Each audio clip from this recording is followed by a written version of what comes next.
Welcome everybody on the channel again. Welcome on Innovation Matters for another exciting podcast. And I'm 100% certain, 110% certain that this will be a very exciting podcast today. Let's not try and oversell it just yet. Let's deliver it and see what the audience thinks. I like it. Undersell and overdeliver. I like it, Matt. So I'm here today and I'm very excited about this. Very happy and very proud to have him here today. I'm here with Matt O'Kane today, and an expert, unquestionable, and a really rare and a rare and special talent in the area of digital forensics. And so I'm looking forward to what we're going to hear today. But welcome, Matt. Thank you for being on our podcast. Thanks for having me, Dirk. I appreciate it. No worries at all. And why don't we start by saying a few words about yourself and what you do and what makes your talent so special and rare. Okay, I divide my week into two parts. I spend 80% of my week running and managing my business, which is digital forensics and cyber emergency response. And so we're looking mostly at if your business gets breached, how do we contain it and how do we eradicate any people who are not supposed to be there from your network? Can we work out what was stolen? And can we help lock down that business in the future to protect them? The other thing I work with businesses is on investigating corporate misdoing. So things like corporate espionage, which sounds more impressive than it is. I investigate other things that happen in the workplace which we might not want to desire. And I sometimes appear in court to sort of produce those reports. And so that's 80% of my time. And the other 20% of my time I use on events like this, because I think that in order for us to win in the cyber war, and there is a war against essentially criminals going on, in order for us to win, we have to be more honest with the public. And we have to say, look, there is reason to despair, but there's reason to hope. And you could take some simple steps and it will help protect you from this wave of criminality. So I really strongly believe that this outreach part is something that will make the world better. So I share my cases at UNSW, anonymised. I don't tell them my real cases. I anonymise it, share it with my students and say, how do we protect businesses against this kind of breach? So that's what I do.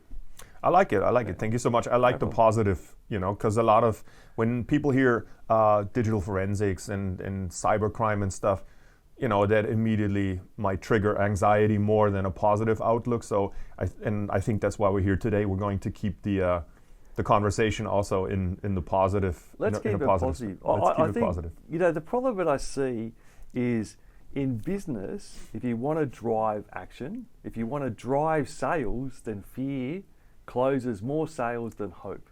And so there's almost a commercial incentive to drive fear in cyber, because it means that they can close more sales. But I look, it's good for my business to have cyber, but I have victims of crime in my office all the time. And even if it's to my own personal business detriment, this is criminality. Let's stop the criminality. Let's show hope instead of fear. That's my opinion. Amazing, cool. Yeah. So, and by the way, we should mention that the other 20% that you so graciously give to the UNSW community and to other communities, that's how we know each other. Because that's right, yeah. We kind of got a chance, an amazing opportunity to work on a course development together, and now we're delivering it together, and that's kind of an exciting project in itself. Maybe we'll talk about that in another conversation. That'd be great. Okay, but for those who watch my channel and they're not experts. Not all of them are experts in digital forensics and not even in digital innovation. Everybody's curious about that, and for the reason being that I think everybody means some digital footprint is something where everybody means something different, hears something different, and probably it's worth hearing your view on the thing. So in your expert view, can you explain to us non-experts, what do you see? What is a digital footprint, and why is that important? Okay. Well, look, the digital footprint is what you leave behind on private systems and on public networks, if you will. So just to start with a good working definition from there. And there's two forces at play in the digital forensics world. So from an investigator's point of view, it's obviously more useful if the person that I'm investigating has a wider and a bigger digital footprint. Mm-hmm. So there's that force there but the investigators is such a small percentage of society that people don't really think about it. The average person thinks about, how can I engage with the rest of society? And this is a desirable property. So a desirable property in a society is when we can trust each other and meet interesting people and form relationships, and the internet gives us the ability to do that at scale. Mm-hmm. But that also leaves us open, Mm-hmm. right? So I think that, if I think of one of our clients like a business leader, society expects a business leader or an academic to engage. Mm-hmm. So we can't take the digital footprint down too much, Mm-hmm. but we can be careful about, as individuals, what we put into it. Not because we're worried that we're doing something wrong, but we want to consider, how can something that we do be taken out of context? How can something that we publish be used against us to potentially gain access to one of our systems? But there's another force in this as well. So we have digital footprints in the public networks, and to a certain extent they're getting a little bit bigger as people become more comfortable over time sharing their lives. And the myth, the internet doesn't forget anything, The right? internet, this is a real problem I think that our younger generation's going to face. Mhm. Is, younger people, their political views change over time. They might do something that we would classify as undesirable but not criminal, but it might harm them later on in life because there's no forgetting on the internet.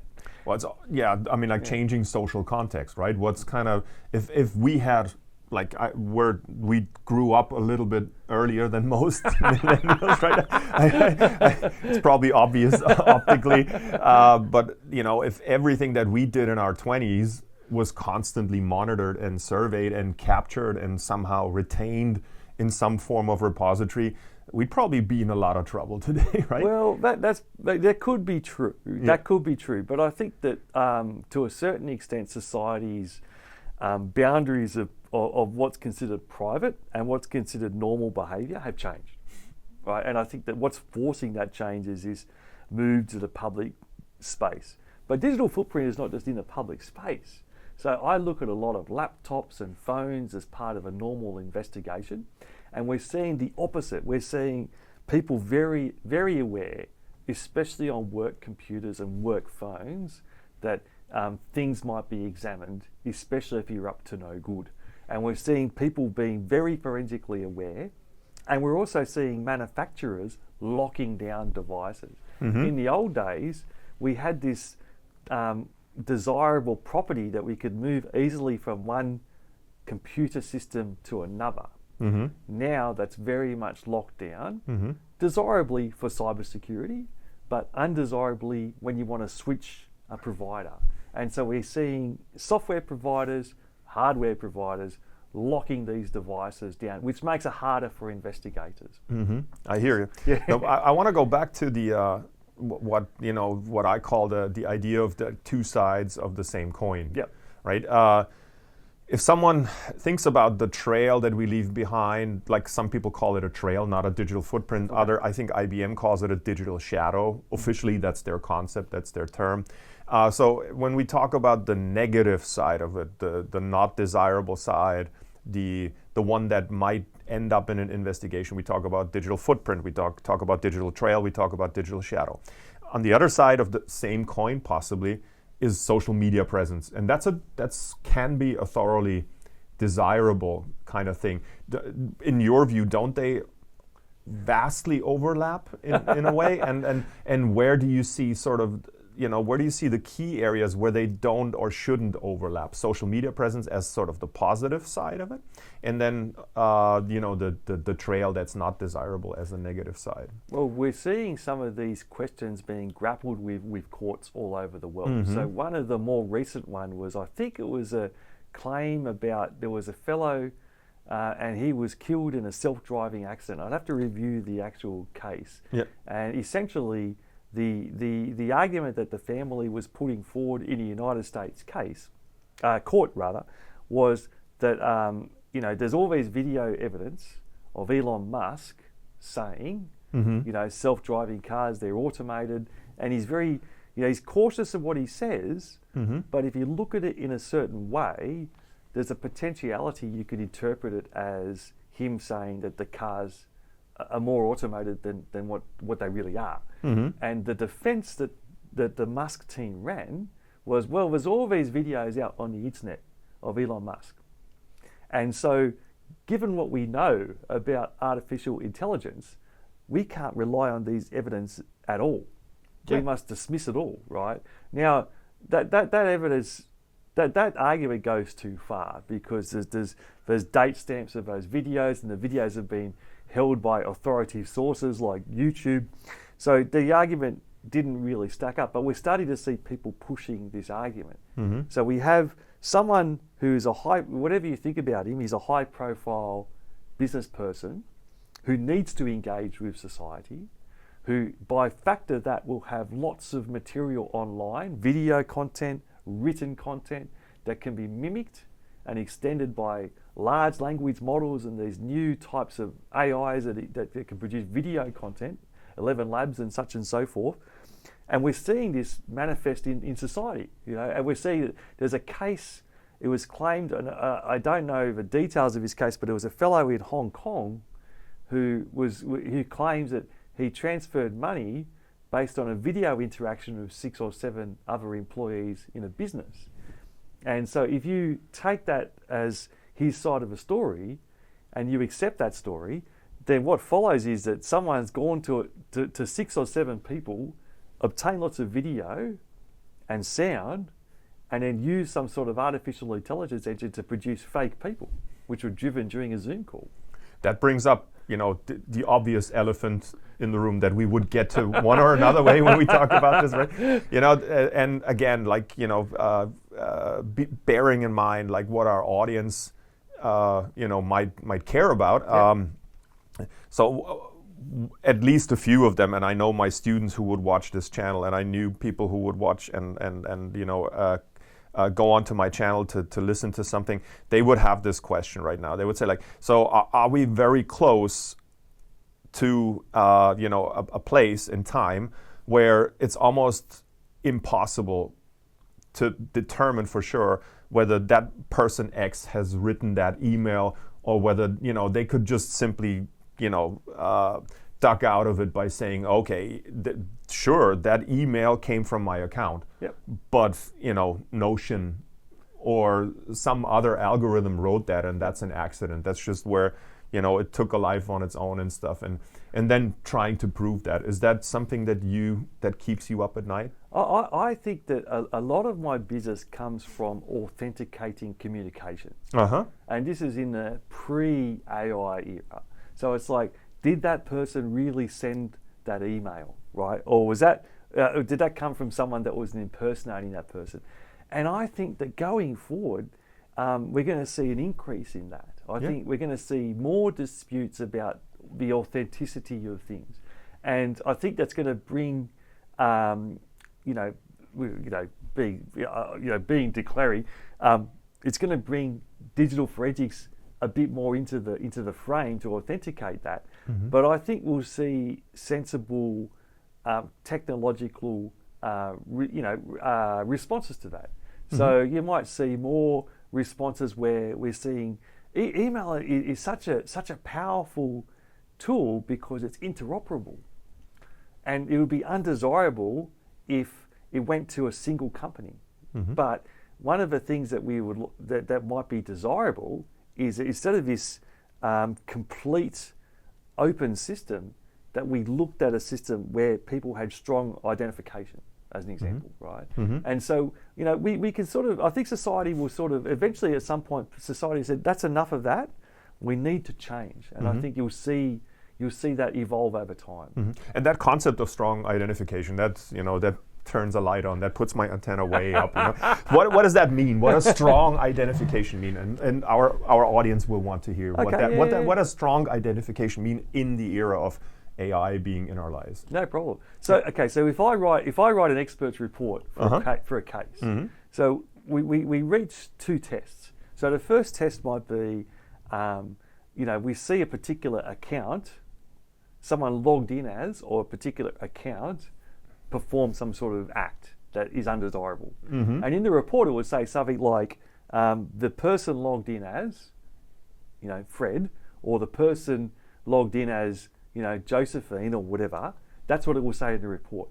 Because we have no way, without some sort of other corroborative evidence, we have no way to know that that person did that act.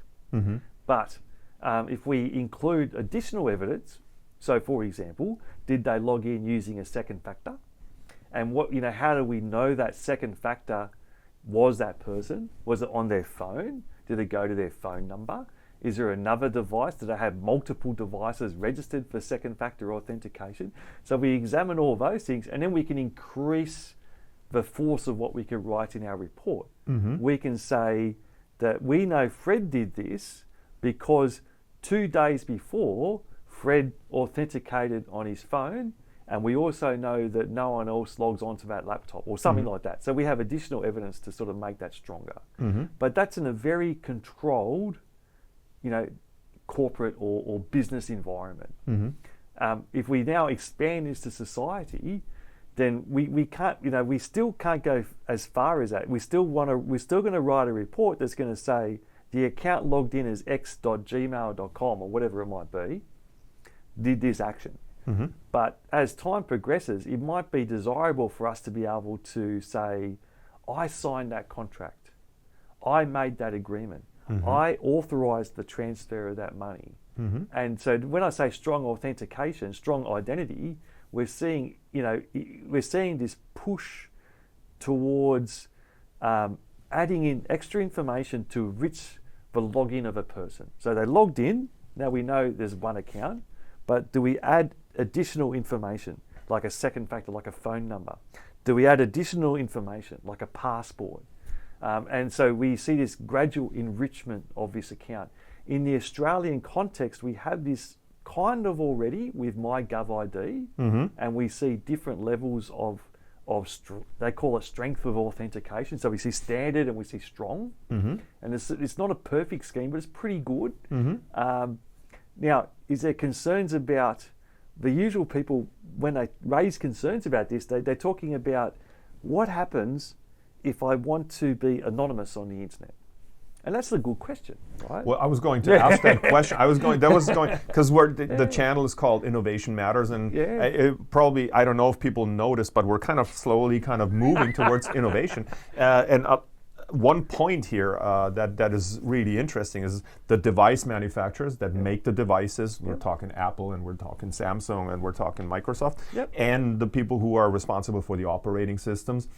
When they innovate, a lot of their efforts go into keeping your actions as private and as non-traceable as possible, right? So they're not working in your favor. That's not necessarily for you, though. That's to protect, that's to stop people from easily moving between sometimes it's for you. So we see some manufacturers really push that angle, but sometimes it's for them because, and sometimes, to be fair, and I want to be fair about it, they're trying to decrease the surface area for attack. They're trying to prevent cybersecurity attacks. But a nice side benefit of that is that it makes it harder for their opposition to import data into their system. So that's an important insight. I mean, what I'm hearing and what I thought all the time is managing your digital footprint in a healthy way is at least a three-way fight. Yep. Maybe multi-way, maybe even four-way or multi-way fight and stuff, but it's not like one-on-one fight. It's a three-way fight, and it goes in multiple directions, right? Yeah. It's very complicated, and as I said, one of the things we think about with public digital footprint is we think about social media, but social media is fairly fluid. Yeah. So what's popular today is not popular tomorrow. And social media can also include things like gaming platforms, for example. Of course. Like my children, that generation, the Roblox, Absolutely. the Fortnites and stuff, and I mean, like how much you kind of offer to someone you've never met in your life, and you don't even know if it's a real person and stuff. It's quite mind-boggling, right? Well, it's something that like take for example Roblox and Mm-hmm. Fortnite. So these are game platforms targeted at children, and Mm-hmm. the networks that run them, I believe that they do the best they can. They try and do a really good job at keeping people's and this is why identity sometimes is important. We want to, if your kid's on Roblox, we want to make sure that they're playing with other kids. Yeah. Right. Yeah. so in a sense, an identity scheme for that would actually be helpful. Yeah. But in a sense, it also creates additional problems because kids sometimes can be kids, and kids can make ill-judged decisions sometimes, and sometimes it will be desirable property for society if we didn't put kids on the hook for small misdemeanors. Yeah. And exploration is part of being a kid. And That's part right, of growing exactly. up, right? So definitely, 100%.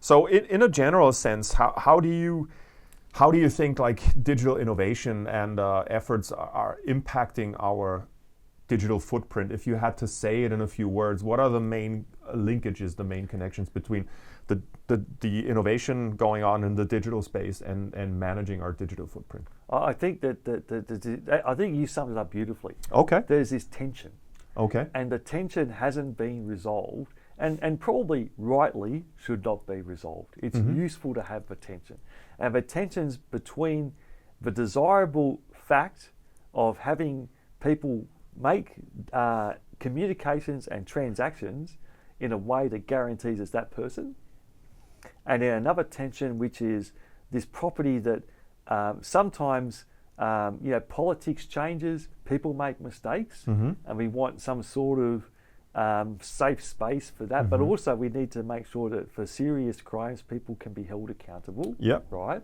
And we also have this tension between increasing cyber security and trying to.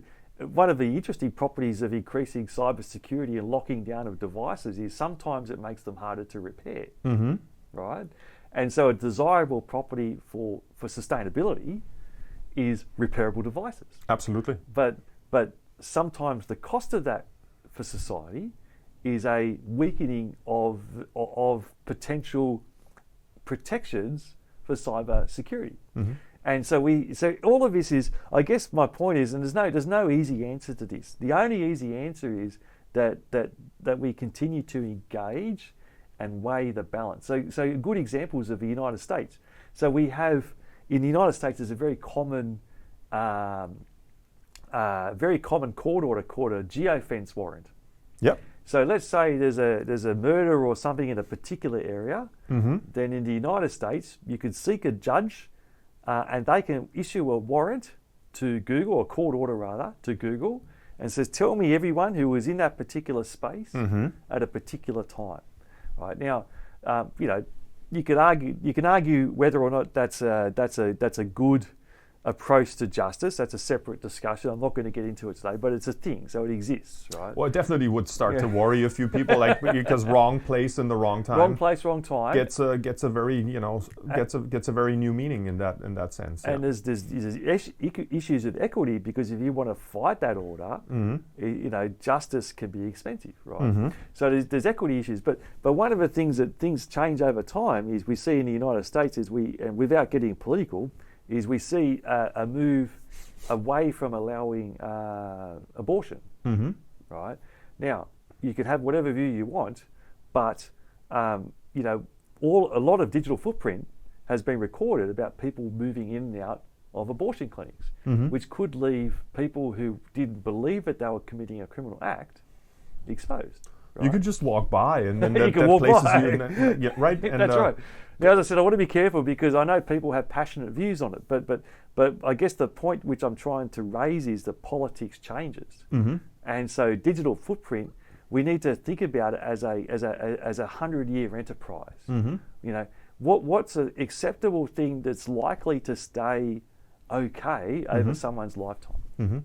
But one thing I heard, and I found that really interesting, really intriguing, is that sort of overstepping boundaries in a healthy way is a driver of innovation. Like sort of being on the wrong side in a way where it doesn't it doesn't basically cost someone a life or Yep. or a fortune or something like that, where it's morally defendable. Yep. That's actually in the digital space that can actually be a healthy thing. So if you turn that around, like, just working on cranking it tighter and tighter Yep.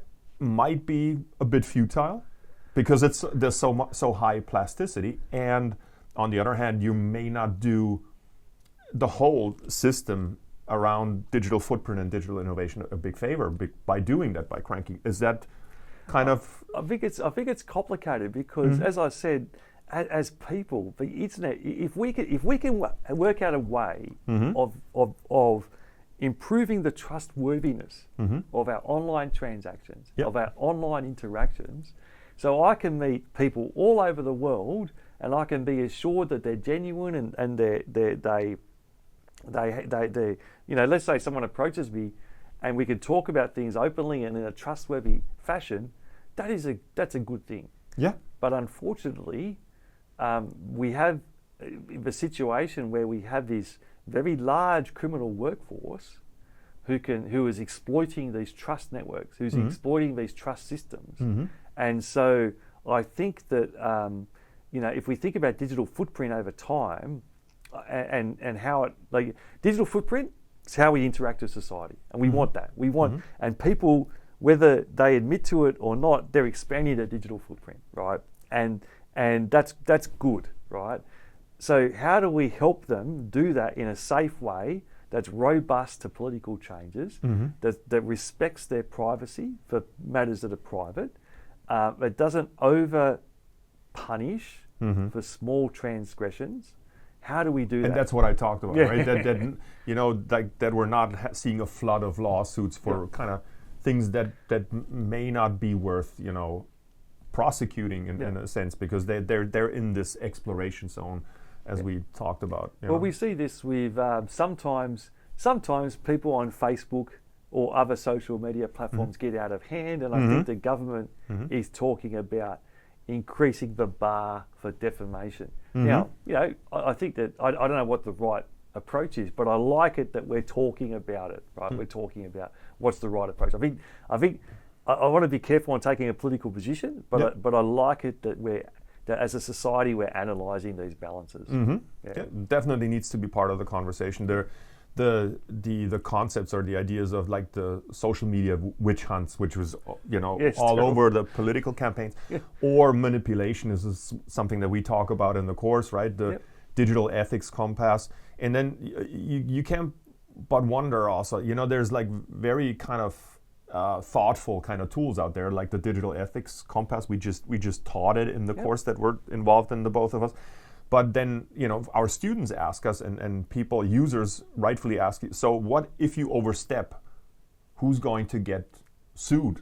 And our answer is no one really, right? Look, there isn't. In reality, things like this don't happen all the time, right? But there's always a chance. And so I think that it's useful to educate people on the potential for them to get themselves into trouble. Right? So, be rational, be logical, be factual online. Is it worth picking a fight with someone online like it is in real life? Similar to how it isn't usually in real life, it usually isn't worth it online. So be approach the world with an open heart. I suppose is the safest option. And if problems really emerge, then you can deal with them as they emerge. I like that. Yeah. Awesome. Can you share an example of a digital innovation that of in the cybersecurity space that has significantly changed the way in which we have already or should manage our footprints? Any innovation that has changed the playing field? That's a really good question. I think that our approach to here's a good one, right? So as I said, when I think digital footprint, I think private, which is on our devices and on our laptops, and I think public, which is the stuff that we could easily get to. And probably the one which I see that's had the biggest societal impact is been that our devices are, like most modern phones, most modern laptops, they're encrypted by default. And that means that and people do this all the time, if I lose my device on the bus, if I forget my laptop on the train, then that thing is usually pretty safe, right? There's very few ways to open that device. There is a few, and some of my professional colleagues will be online screaming this, but these are fairly difficult to do. Our Celebrite friends. There's tools you get, and this is government stuff Yeah. that you can unlock some phones, and that's well documented. But these are restricted tools, right? So in general, I think it's good that if someone makes just that fleeting error of dropping their phone at a concert, or if they forget their laptop on the train, then it's okay. They've lost a laptop, they've lost a phone, and that's bad. I accept that, but they haven't lost their whole life. Okay. Right? I think one of the other things which I see is this trend towards stronger two-factor authentication. Right? And because it's as much as we plead with people not to reuse passwords, they do. And we having the two-factor authentication trend is really making it harder for criminal elements to gain access to your systems, right? So I think that we're seeing this strengthening of our private spaces, if you will. The public spaces, I think that's trickier. I think that we're seeing people be alive to longer-term impacts of what they put out publicly, right? And I think that's probably, look, to a certain extent, there's a loss of innocence online. But that was always going to happen, I guess. If you think back to the 90s, there was this overly rosy, overly utopian view of the internet. But I think that it's good. I think that we must be careful, especially with cross-border activities. What's legal in one country is not legal in another country. And so I think that this could potentially pose problems. We're seeing this more when you apply for visas, going to some countries where they want to go through your social media account. Sometimes they want to go through your phone, right? And so I think that there has to be a bit more sort of awareness globally of what the impacts of what you could do. And I think most people are alive to these risks, and I think they're taking steps to protect themselves, which I think is good. I think the biggest benefit over time to digital innovation will be stronger identification. That's what I think. To sort of weed out the bots or increase trust of who we're interacting with. Now I appreciate that comes with a cost of reducing the utility of anonymity, and that's really useful. But some of our social media networks are overwhelmed with bots, are overwhelmed with people who are trying to cause mischief. How excited are you about, or are you more worried or more excited about the innovation activity at the moment in the digital space? Are you? I think I know the answer. It's going to be optimistic rather than pessimistic. But and why should we think one or another way, more optimistically or more pessimistically? Look, I think that every major technological change creates problems, but it also creates opportunities. And I already, and it's almost cliche to say that the latest round of AI innovations are game changing, and I want to be careful with that. But in a more concrete sense, I think that you've got this wave of AI coming through, and that is going to cause, that's going to cause people to have to rethink how they approach some of their types of work, like creatives, some white collar work. And that's already flowing through the system. So I think that is, especially in my field, digital forensics and cyber, I think that this is to a certain extent, it's almost some of the manufacturers are taking what they did before and they're adding AI on the end, and that they're calling it a day. I think that's not good enough. I think what we're seeing is people intelligently applying artificial intelligence, intelligently applying large language models. Large language models don't solve every problem, as you know, right? People try and you can't force a square peg into, just because you have a hammer doesn't mean everything's a nail, right? But they can improve some things. They can help us scan for malicious code.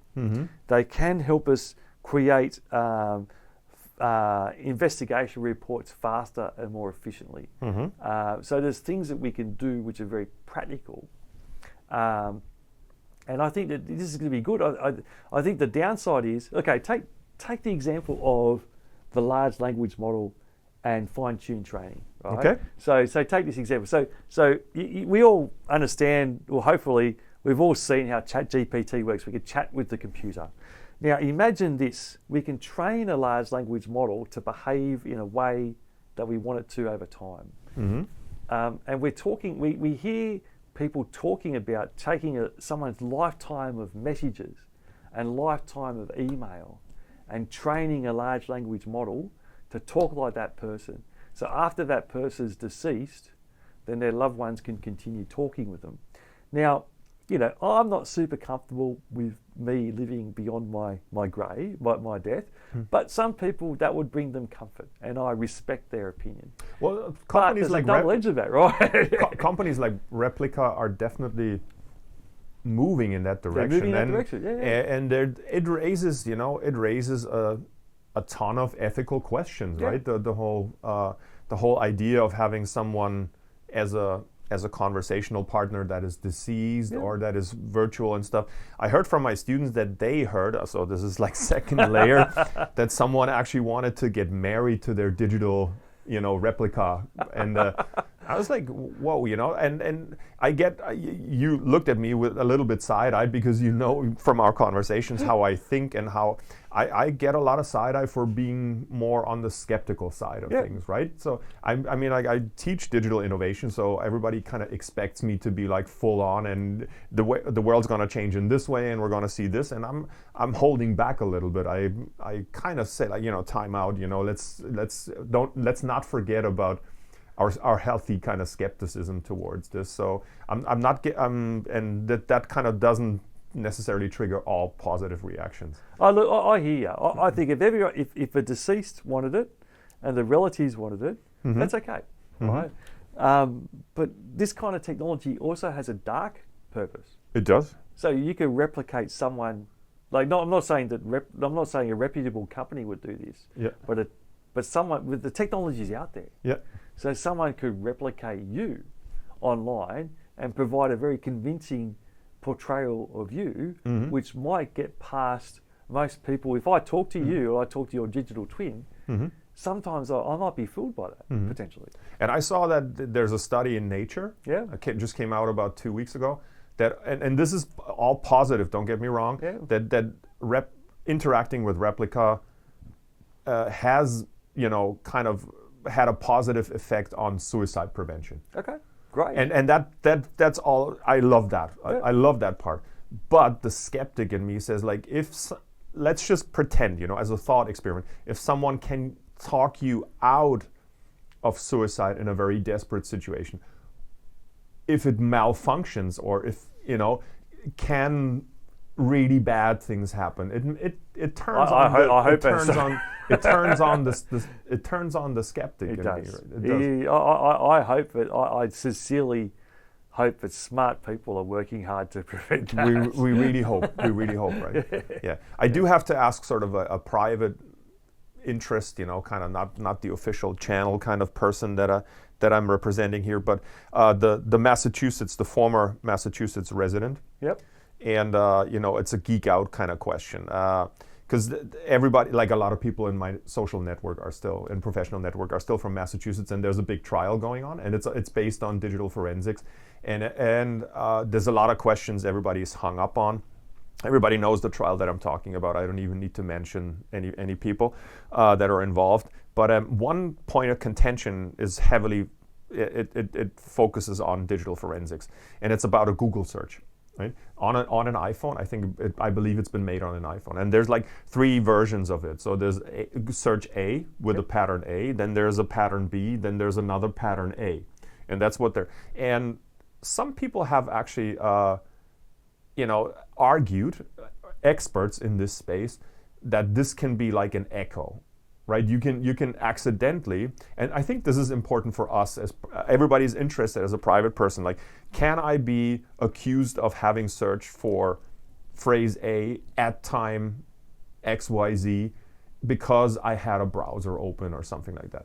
Are we really not capable of I don't want to say like, is this right, is this wrong, or whatever. I don't want to say, because I know you work with some of the experts, like one-on-one, that were involved in the case. Yeah. So that's why I'm asking you. But do we need to worry about that an echo kind of will project a search, and then we're kind of accused of being, of having searched for phrase A and stuff, and it projects to a completely wrong time. Do we need to be worried about that? Let's put the real case to one side, because I can't comment on a live case. Okay. And let's talk in general, right? Okay, yeah, in general terms. In general terms. Yeah. So talking in general, all digital forensics evidence is circumstantial.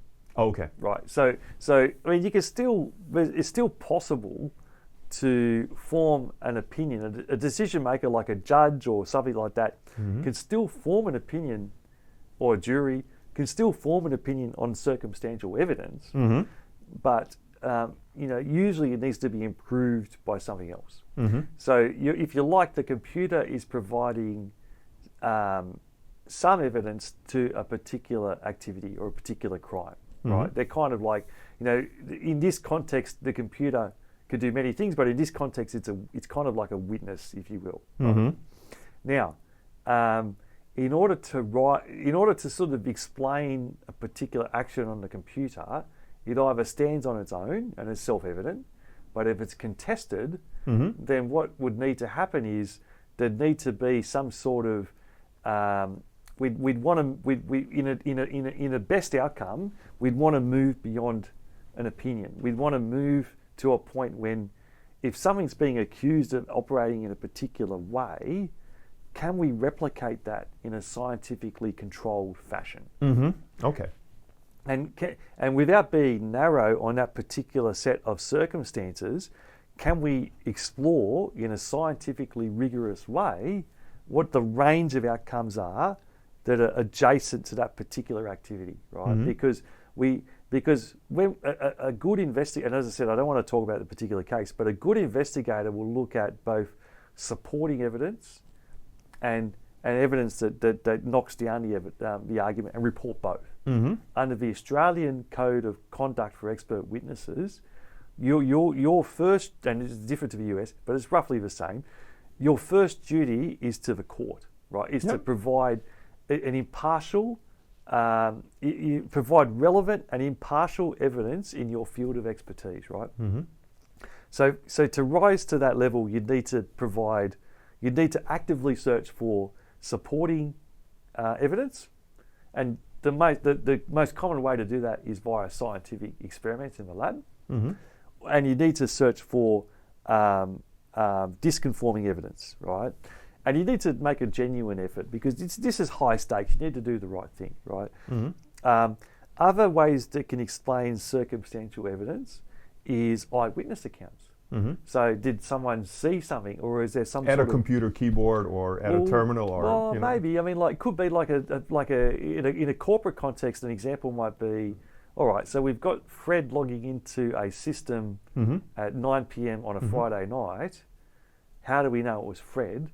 Well, John saw Fred doing it, right? So or there's John was there. Or there's another CCTV camera. CCTV camera. Or something like that. So that's interacting great. with or the there's like a door. There's a door when people go through a business door. Sometimes those are recorded. One of the common misconceptions about computers is that you can see everything. Computers will only return you evidence if they're specifically designed to do so. To go beyond that, we rely on incidental evidence, and incidental evidence is essentially luck. So it's like, did the browser? There's no agreement to keep browser history in the computer with the manufacturer. The computer keeps that as a convenience mostly to help the web browser, but also to help you a bit. But there's no guarantee that it's going to be there. And so, can we pick up incidental evidence that helps us explain what's going on? So I don't know the particulars of this particular case, but I think that, I've seen many cases where, we've explored these edge cases in great detail in lab experiments, and we just report the findings and say, here's what we did, here's our methodology, you can replicate it, and then we report the findings. This is really a decision for the decision maker, which in this case is a judge or jury, I expect. I don't know, but yeah, as a forensics investigator, you've got to be disciplined in the fact that you're simply operating inside of your field, and so you get thrown a question like this: how can I design an experiment to answer it, or is there other evidence that could help explain it?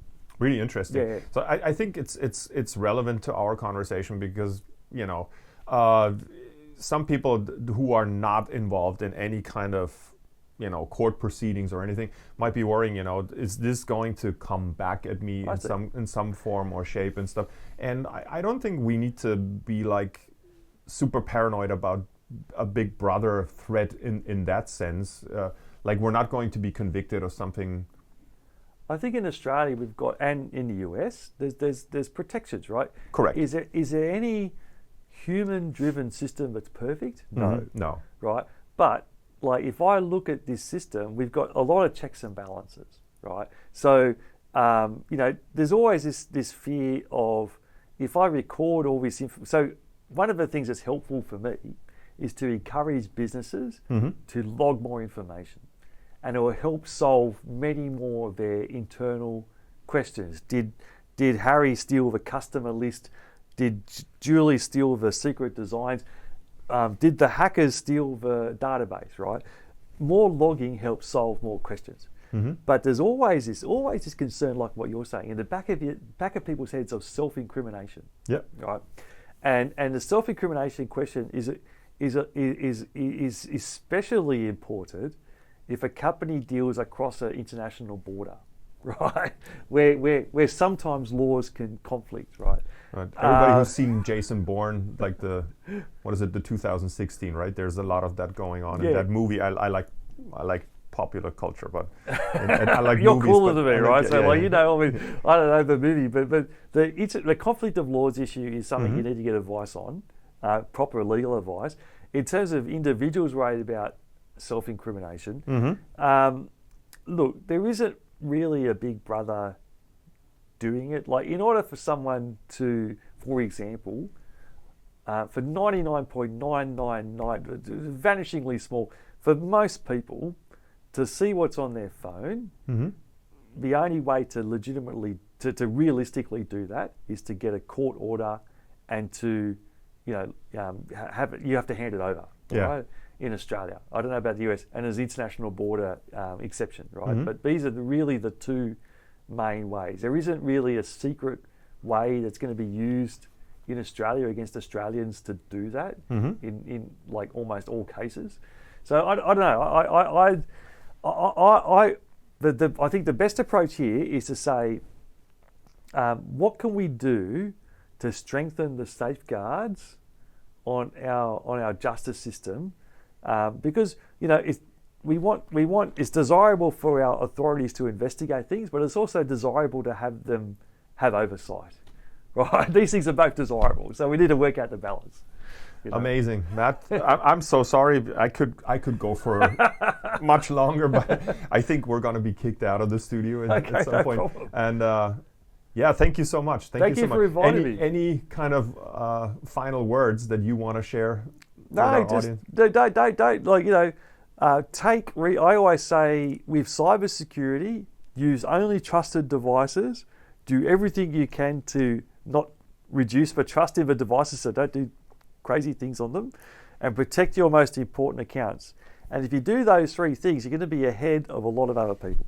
So, amazing. And you can have a lot of optimism from that. So there's my 3 rules on personal cyber. So, yeah. Thank you once again, Matt. Thank you, Duke. No worries. It's an honor to have you on the channel. Appreciate it. Thank you, everybody, for tuning in. We'll see you around. Tune back in. See you shortly on Innovation Matters again. Bye-bye. Thank you.